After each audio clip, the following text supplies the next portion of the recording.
En el punto de vista no calvinista o no reformado de la elección, la idea es solo un grupo, sin una composición particular de individuos, sin una identidad particular.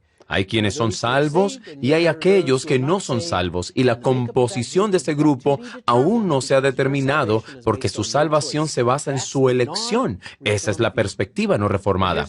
Pero esta es la perspectiva reformada. No. La elección es tanto un grupo, pero un grupo compuesto por individuos particulares. ¿Qué dice Jesús en Juan capítulo 10? Mis ovejas conocen mi voz. Hay otras ovejas. Ellas no conocen mi voz, pero mis ovejas conocen mi voz. Bueno, esto es Dort. La elección es una multitud fija y particular, o podríamos decir, de individuos o personas particulares.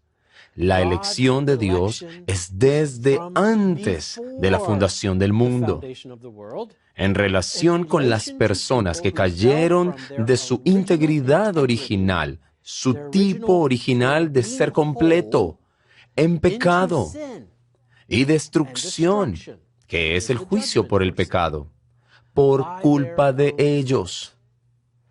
El pecado y la condenación no es culpa de Dios, es culpa nuestra. Nosotros desobedecimos y somos culpables. Somos culpables.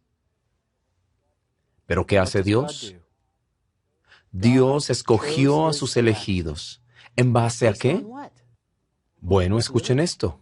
De acuerdo al más libre beneplácito de su voluntad por pura gracia. Aquellos escogidos somos nosotros, los que estamos en Cristo. Escuchen esto. Aquellos escogidos no eran ni mejores, ni eran más dignos que otros. Pero aquellos escogidos eran como todos los demás, caídos en la miseria humana común. La gracia de Dios no es para los buenos. La gracia de Dios no es para los justos. La gracia de Dios no es para aquellos que le agradan. La gracia de Dios es para pecadores. La gracia de Dios es para miserables e indignos pecadores. Más adelante, Dort diría lo siguiente, artículo 9. Pueden buscarlo. Este es el encabezado 1 de los cánones de Dort, Primera Doctrina, artículo 9. Esta misma elección fue hecha no en virtud de la fe prevista. Ahí está, va directamente en contra del arminianismo, no en virtud de la fe prevista o de la obediencia de la fe. Lo que significa que obedeció buscando a Dios, creyendo en Dios, usted hizo eso y ahora Dios lo eligió. No. O santidad, o de cualquier otra buena cualidad o aptitud que teníamos, Dios sabía que al elegirnos tomaba una buena decisión, porque somos buenos jugadores para tener en su equipo. No es así. No hay causa previa, y ahora esta es la palabra clave, o condición, para que Dios elija a alguien. No hay condición para que Dios elija a alguien. Esa es la doctrina de la elección incondicional. Ahora bien, ¿podemos hacer una pausa aquí? Ninguno de nosotros sería salvo si no fuese por la elección incondicional. No sé ustedes, pero yo llegué a la fe reformada años después de convertido. Estaba rodeado de una iglesia que amaba la palabra de Dios, cantábamos himnos, memorizábamos versículos, hacíamos concursos, y siempre estaba en la iglesia, pero no era reformada. Y cuando llegué a la fe reformada fue como si se abriera una vista completamente nueva ante mí, y entré en esta mansión de doctrinas que se abrieron ante mí y llenó mi corazón de alegría y gratitud por Dios. Como saben, Benjamin Warfield, el viejo león de Princeton, se decía de él que mientras estaba dando una conferencia sobre algún tema teológico, hacía una pausa, ponía sus manos en el atril, se quitaba sus anteojos, luego miraba por encima del atril a sus estudiantes y decía: «Señores, ¿no es grandiosa la fe reformada?» Bueno, esa es esta doctrina. Damas y caballeros, ¿no es grandiosa la fe reformada? Pero es por esto que es grandiosa. No porque sea parte de nuestra historia. Eso es importante. Soy historiador de la Iglesia y siempre digo que la historia es importante, pero no es nuestra única autoridad. No porque lo dijo Lutero, él no es nuestra autoridad. No es porque estaba en los cánones de Dort, que representan las enseñanzas de Juan Calvino, porque esos no son nuestra autoridad. Nuestra autoridad es la palabra de Dios. Y por eso quiero ver 3 pasajes con ustedes, 2 en el Antiguo Testamento y 1 en el Nuevo. Primero, vayan conmigo a Deuteronomio capítulo 7. Deuteronomio 7. Específicamente, versos 6 al 8. Aquí tenemos la reflexión sobre la elección de Israel.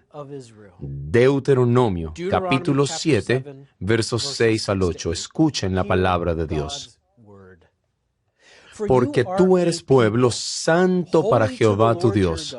Jehová tu Dios te ha escogido para hacerle un pueblo especial, más que todos los pueblos que están sobre la tierra.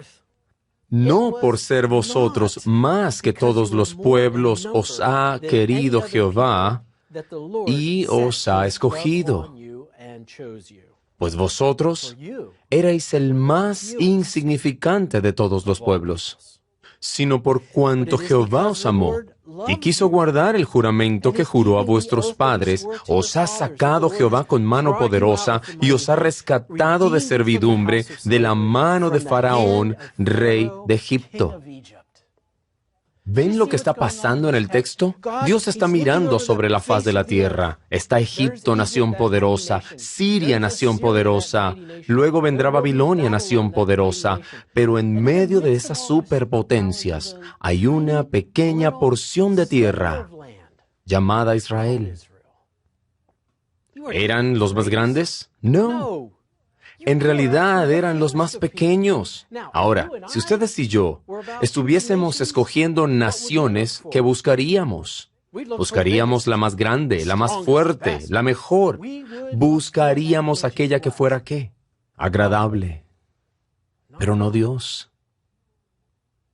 Dios escogió a Israel. Por lo contrario a lo intuitivo, lo contrario al criterio que usamos. Escogió Israel porque era el más pequeño. ¿Y qué hace Dios? Los amó. ¿Y cuál es el resultado de eso? Ustedes, nosotros, somos su posesión preciada. Ahora vamos al capítulo 10. Este es el segundo texto que quiero que revisemos. Deuteronomio capítulo 10, versos 14 y 15. Aquí Dios sube el nivel, por decirlo así. En Deuteronomio 7 vimos la tierra. Veamos qué sucede aquí. En el verso 14 dice la palabra de Dios: He aquí, de Jehová tu Dios son los cielos y los cielos de los cielos, la tierra y todas las cosas que hay en ella. Así que no hablamos solo de Israel en comparación con otras naciones, estamos hablando de las galaxias. ¿Han visto esas imágenes que regresan del telescopio Webb? Este universo masivo y magnífico en el que vivimos, todo esto pertenece a Dios. ¿Y de todo esto qué hace Él? Él apunta directo como un misil a esa pequeña porción de tierra llamada Israel. El verso 15 tiene la palabra pero. Dios tiene todo para escoger,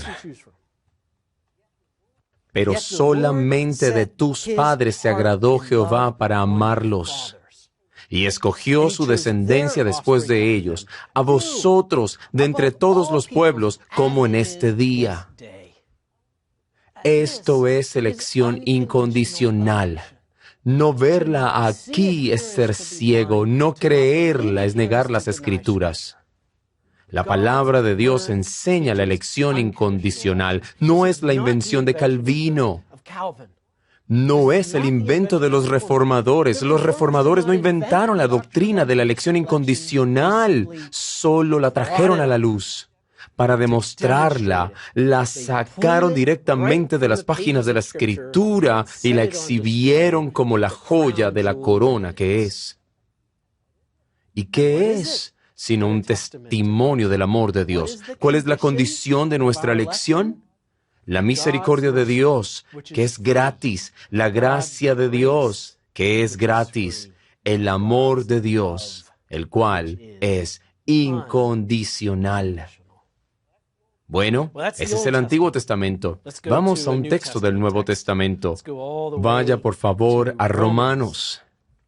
Ustedes sabían que si estamos hablando de elección, vamos a terminar en Romanos. Y vamos a terminar en Romanos capítulo 9. Pablo se remonta a una ilustración del Antiguo Testamento en el verso 10. Así que vamos a Romanos capítulo 9 y leeremos versículos 10 al 16. Escuchen la palabra de Dios. Romanos 9:10. Y no solo esto, sino también cuando Rebeca concibió de uno, de Isaac nuestro padre, pues no habían aún nacido, ni habían hecho aún ni bien ni mal, para que el propósito de Dios conforme a la elección permaneciese. Por favor, escuchemos y leamos con atención, no por las obras, sino por aquel que llama. No había nada que mereciera la elección de Dios de uno de estos dos hijos de Isaac y Rebeca. No había nada en ellos. No es por obras. Verso 12. Se le dijo a Rebeca, el mayor servirá al menor. No se supone que sea así. Existe esta expresión latina, primogenitor, significa el primogénito es el heredero, es inquebrantable, se encuentra en muchas culturas, tal vez en la suya, el primogénito es el heredero, pero no aquí, y es para probar un punto, para probar que no hay nada en Jacob, el joven, que justifique la elección de Dios. Y leemos en el verso 13, como está escrito, a Jacob amé, mas a Esaú aborrecí. El amor de elección de Dios trajo a Jacob hacia él. Y esa elección que escogió a Jacob de ese pozo miserable de pecadores, también significa que él no eligió a Esaú, no sacó a Esaú de ese pozo de miserables pecadores. No que Dios tuviera hostilidad personal. Aborrecer no significa eso. Eso significa en español. A menudo significa hostilidad hacia otra persona o hacia algo. No significa eso aquí. Es lo opuesto al amor electivo de Dios. Lo que atrae a Dios es también aquello que aleja de Él. Y este es Esaú. Pero este es Jacob. ¿Qué hay en Jacob digno de la elección de Dios? ¿No es el primogénito? Seguirá en su vida y será un engañador, un manipulador. Pero a este escogió Dios. Jacob es la prueba evidente, el testimonio principal de la elección incondicional de Dios.